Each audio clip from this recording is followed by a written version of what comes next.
I'm in Trinidad September 1st, just the day after Trinidad independence. And there's a lot of steel band activities. We're right in the city, Port of Spain. And I'm doing my research work here. I'm here with Ainsworth Mohammed. His group Exodus has just done a great performance. And Ainsworth is the manager of Exodus. So Ainsworth, just tell me a bit about yourself and about Exodus. Yeah, well, I'm the manager of Exodus, leader and manager of Exodus. The band is breakaway, if you want to call it so, from a band that used to be in the village of St. Augustine called Flamingos. We've started in 1981. Since that, we've won a number of competitions. As a matter of fact, 4 panorama competitions, 3 of the National Steel Band Music Festival competitions, and 2 of the World Steel Band Music Festival competitions. The last one being at Madison Square Garden in 2005. We are at present preparing for another one. That's a local leg of the competition in October and November this year.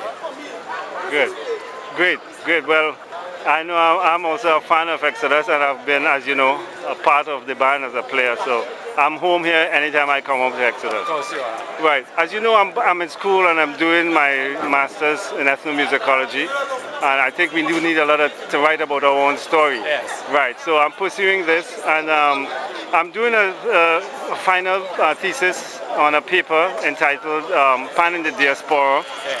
All right. An overview of the steel pan development in Canada's 2 major cities, Montreal and Toronto. Yeah. But I want to put this angle of Trinidad in it by interviewing a lot of people like yourself in different aspects of the steel pan, be it business, education, performance, whatever. Okay, so my question now would be to get Trinidad involved, would be to ask that simple question, which is, how does steel pan abroad impacted or is impacting the steel pan development abroad? How has it impacted or is impacting the steel pan development here in its place of origin, Trinidad?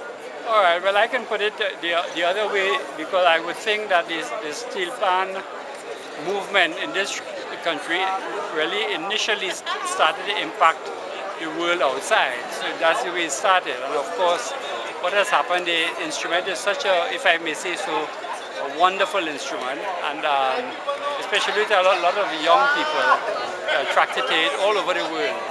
As a matter of fact, and to come back to your question, the direct question, some time ago we have had to go to, we were invited to perform at a panorama in Virginia. Surprise, you went to Virginia, USA. there were 18 Virginia, USA. Mm-hmm. And there were 18 steel bands in this panorama. Then we were invited to participate in a panorama in Japan, again some years ago. And again, there must have been about 12 or 15 steel bands. How large were these bands? These bands would have been, I would say, 35 people generally. Okay. That's a lot. Some a little larger, some smaller, but generally That's a lot. around 35. So what has happened really is that we have been, when we travel, like take for example, even I could tell you specifically about the Japanese ones. The Japanese ones, we've been to several cities, but we've done that twice and we're going to do it next year again. The last one we did 35 cities in Japan. 35 cities, 37 concerts in 50 days. Oh. And you would have found a number of steel pan people, steel pan playing people, from Japanese steel pan playing people, following the band from city to city as far as they can. So there's a lot of activities in Japan itself. A lot of activity. Okay. So in that way, there's a great thing. There's a great following, and it has impacted us, impacted the steel band world, I should say, in that way. There are a couple of things that me as a person in pan, I'm concerned about some of the challenges that are facing us, like the raw material, the drum. The drum is a problem, frankly. The drum, of course, you would know. Sometimes you get a good drum, sometimes you get a drum that isn't good, and the pan maker, he goes through this whole process breaking an instrument, and then he realizes the drum isn't so good. But isn't Trinidad a steel producing country? Well, yeah, but we don't produce drums. I see. Though there is a factory that produces drums for oil. Right. But not necessarily with the material to make an instrument. So do you foresee then in the future maybe there could be some movement towards having, because Trinidad is already a steel producing country, to specifically make drums with the best specifications for steel pan? For steel pan. That would be a great push forward, wouldn't it? Okay. To me, it really doesn't matter where it happens. Okay. Whether it happens anywhere else, but frankly, I prefer if it happens in Trinidad. Makes sense. Makes all the sense. The other part of it is the pan tuners. The pan. Well, I should come back a little bit to the drums. Very likely, I mean, you know, we've been restricted to using this drum that's 23 inches, 22 and a half inches in diameter. Right. And maybe we really need a slightly bigger drum to get more of what we want. So we either go with a slightly bigger drum, or we start to do a tenor with two of the same drums instead, even though some of the notes may be duplicated. Okay, I see. Just to make sure that you get some of those smaller notes in the middle, you get the sound that you really need out of it. Okay. Right. So this is another level that you're talking about. Another thing. The other thing is the pan makers. The pan makers of the world. I'm talking about the great pan makers of the world. They are, in my view, small in number. Really, the great ones, you with me? Small in number, they're old, and I say they're at an advanced kind of age. They're not, in some cases, not of the best health, and that is a concern. So we have to bring up people who understand the thing. Now, there are a lot of people that are making the instrument. The thing is that some of them make it just for the economic value of it, and they don't take pride in what they're doing. The really good the art form of making it. Pardon? The art form. The art form. Yeah. Okay. The really great pan makers take a lot of pride in what they do. So you could know, I could go and buy from certain pan makers. I could take an instrument without even trying it out, because I know they won't sell anything that's not good. Right. So that's one of the things. I'm not in the business of, and I don't like at all, frankly, when some of the instruments which I exported out of this place are not of the quality. Right. You know, it's going to have a bad effect on all of Trinidad and everything that deals with. I really don't like that. I don't encourage it, and I hate it. That's one of the things. One of the things that is challenging us too is the question of amplification. Okay. You know, the instrument is yet to be amplified in an effective way to get the sound that we need. Close to the color of the music that you want to. Exactly. A lot of work has to be done into that. That's right. But it could be done. Sometimes we get it right, sometimes we don't get it right. The mere fact that you said that you got it right means that it definitely could be done. Of course. But just because of the ethnicity and the culture of the instrument has been kept. But this again in itself might be good to the same question that, as you know, abroad has all the technology. That's right. And because now it's arriving in so many different areas, definitely then amplification has to come up. So in this case then it might be very good for us in that we may not have to discover that was the best.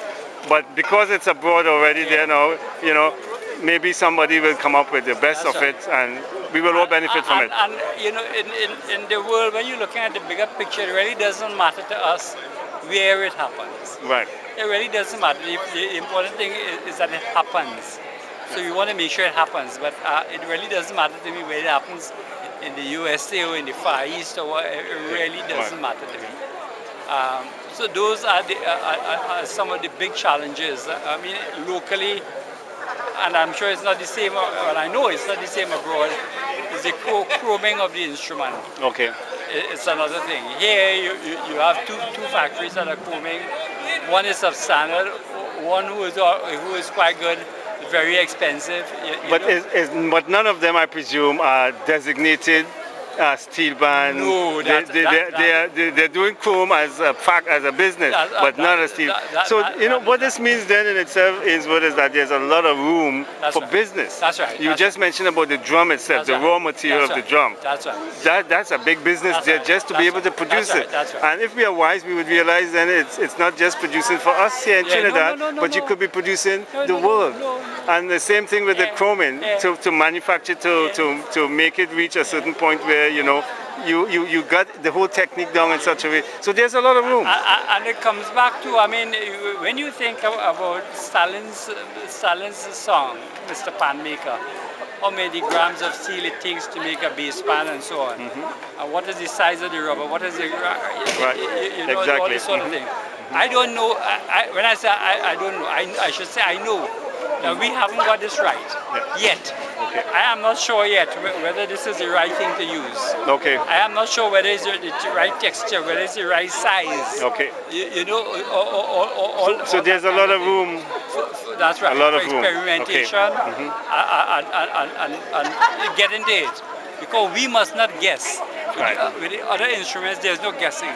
Yes. They have been organized, they've been made, they have been perfected, and that is what I am hoping would happen for the steel pan instrument. Well, one of in my lifetime. I'm hoping that also, because one of the papers I'm writing after this, that's why I want to go further with this master's, is I'm going to be very proactive in trying to push the steel pan business into all institutions of learning, because I think that's the key. And were we to get steel pan into high schools, colleges, universities, and the same level on an equivalent basis as that of string ensembles or wind ensembles, because the string ensemble has this whole family from the bass to soprano, like the wind, like the pan. So we are matched up in terms of not just any like gamelan or any other type of instrument, tassa or any other instrument. We have a complete family that can match up with string ensembles and wind ensembles. So my whole quest now would be to try to see how this pan could get into all institutions of learning on an equivalent basis and not just be restricted to its ethnicity of a calypso instrument or anything like that. So that would be very positive for us. And that is where also our heads are at Exodus. We are right now attempting to align ourselves in a formal sort of way with one of the prestige learning institutions here for music and art. Because it really doesn't matter again. The end of the day, yes, my focus and our focus is on pan. I wanted to see music. At the end of the day, we are in the business of entertainment. And while my focus is on pan, I have no problem at all on marrying the steel pan instrument with the other instruments like the sax and trombone and whatever. No, because frankly, I find they complement each other when we do it. Exactly. A lot of soloists involved with jazz music now with the pan. It's meant to be part of that. But also in classical music, which we've been doing for a long time, and we have great people now at NIU, Northern Illinois University. A lot of Trinidadians are there now, and they're doing so well. With classical music and things like that. That's right. Well, if you talk about classical music, when you listen to the steel pan music festival, where the genre is really classical music as we know it. I'm talking about the Tchaikovskys and Beethovens and so on. The sound, the reproduction that you get out of this instrument with that music, if I may say so again, it's fantastic. It would make Beethoven and Mozart and them move in their graves. I hear that. I agree with that. It happens all the time. All the time. As a matter of fact, people may say, and a lot of people say that what we call classical music is nicer on the instrument than even the calypso music. True. Because the calypso music has got tied up with all the percussion and so on at the back. But you're quite right, because it's pure unadulterated. You don't need even no percussion. You don't need. You don't even need. That makes a lot of sense. Okay, it's what I know you gotta go back because you got, and there's a lot of small steel pan activities. Yeah. But I gotta mention a little bit about politics. Yes. Yeah. And pan is politics, politics is pan, is all kinds of stuff. But I'll throw something at you, and maybe you could just give me a feedback. Yeah. One of the papers I'm writing to, because I'm very proactive. Yeah. With all what I'm doing, like with what I'm trying to push with PANs in all institutions of learning. Yeah. But I'm also proactive with, I think, this instrument here in Trinidad, I think Trinidad in itself, we know how it's been treated. Yeah. I always say this, Trinidadians is the biggest lovers of pan and the biggest haters. That's so right. it just squashes out. That's so we're not going back or forth. That's right. We're just right there. That's right. And we both, this is our instrument, that this is the national instrument. It's not really enacted in the law as yet. It's just been a thought. And that has not happened yet. So what I'm saying, I honestly believe that what Trinidad needs as far as the pan goes is a ministry exclusively for the steel pan. And I've started to write things about it in terms of comparing like what Ministry of Health, Ministry of Transport, what constitutes a ministry? What does it make up?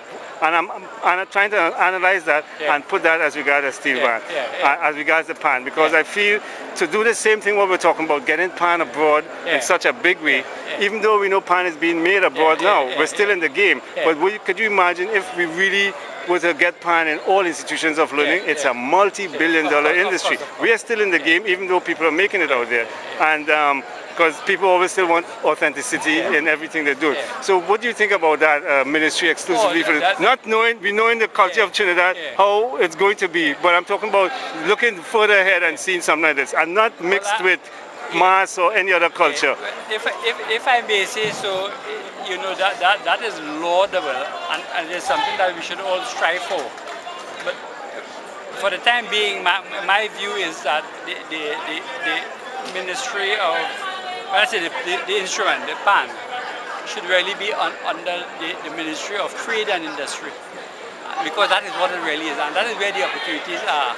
It's really about trade. I mean, the demand for this instrument far outstrips the supply. We can't supply what the demand out there. We can't supply. And because it has been diffused, we know for a fact that the pan being made out there, for instance in Ohio, pan's being sold like about 8,000 US for a double second. And 8,000 US is almost like 50,000 TT. So that brings into focus, there is a big business opportunity here. But why is it not being grasped in that way? I mean, why are people not realizing, wow, this is what pan is going on now? Could you imagine 5 years from now if it's costing like 50,000 code TT, 8,000 US? How much is it going to cost 5 years from now, 10 years from now? So it baffles the mind to think that, wait a minute, something is happening here. You're on the right track, Salah. You're on the right track, and I commend you, I congratulate you for all that you're doing, and I know you've been in the vineyards for a long time. Move away, please. You've been in the vineyards for a long time, and I wish you all success. Thank you. Well, Ainsworth, again, all the best. I know you keep doing. Tell me a little bit about this trip that you have coming up, and if you can, about Japan. I heard one of your members told me. I think that's fantastic. Well, this is the third time that we'll be going out to Japan to work with these people. It's a fantastic organization, and they are highly professional. Like I said, the last time we did 35 cities, we did 37 concerts in 35 cities in 50 days. So far this time, I know they've got at least 30 concert halls already booked. And they're booked for something that's going to happen well into the future, Okay. And this will happen in September and October next year. September and October next year. Well, all the best. I know you guys are going to do good, and I'm sure they're going to call you back. Yeah, I'm sure. Well, another steel band just started up, so this was a great interview. Thank you very much. Thank you.